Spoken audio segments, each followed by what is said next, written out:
Merci, Monsieur le Président. Alors, Monsieur Sévéran nous a annoncé une mauvaise nouvelle dès le départ au niveau de la dette quand il a parlé de la capacité de désendettement. Il nous a dit notre objectif, nous prévoyons 7,5 années. Alors, si les collègues reprennent la page 55 du document et voient l'évolution de cette capacité de désendettement qui est fondamentale pour la bonne gestion, eh bien, on voit qu'en fait, depuis la fusion des régions, Philippe Richard a su maintenir et améliorer cette capacité, mais depuis qu'il est parti, eh bien, avec vous, Monsieur le Président, un coup ça se détériore, un coup ça s'améliore, un coup ça s'améliore pas. Et là, on est aujourd'hui en 2025-95 et vous fixez 7,5 années. C'est-à-dire qu'il faudra une année supplémentaire pour rembourser par l'épargne brute, eh bien, la dette totale de la région. Autrement dit, votre objectif, en fait, il constate votre échec en matière financière. Alors, vous nous dites une dette maîtrisée et sécurisée. Alors, maîtrisée, je ne savais pas qu'on maîtrisait une dette quand la dette ne cessait d'augmenter. Parce que si on reprend le tableau, page 55 toujours, eh bien, on constate que depuis 2015,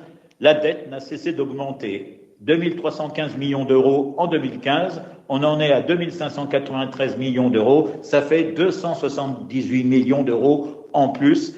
Et c'est une tendance lourde. D'ailleurs, si on prend l'encours de la dette bancaire qui est indiqué en couleur bleue, eh bien, c'est 408 millions d'euros en plus de 2015. C'est une tendance lourde et on ne peut que s'inquiéter, eh bien, sur l'avenir, puisque vous n'arrivez pas à la maîtriser en réalité. Elle continue d'augmenter, cette dette. C'est pas ce qu'on appelle une maîtrise. La dette sécurisée. Alors là, quand on voit le taux variable, les dettes à taux variable que ça représente, le taux variable représente 30,4%. Eh bien, c'est plus d'un tiers. Alors vous nous dites, oui, mais les taux seront plus bas, c'est le moment d'emprunter. Oui, mais sauf que les taux, quand ils sont très très bas, un jour ou l'autre, ils vont remonter.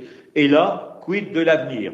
Vous comprendrez qu'on ait quelques raisons de s'inquiéter. Mais je le sais, en tant que politique de la majorité, en tant que politique LR, bien évidemment, vous appliquez la bonne vieille consigne, il faut satisfaire tout le monde, on le voit dans beaucoup de domaines, il y a du clientélisme à outrance. Mais rappelez-vous une chose, ce que disait Confucius, la promesse est une dette. Et avec vous, les promesses, eh bien, c'est une dette hypothéquée sur l'avenir. Je vous remercie.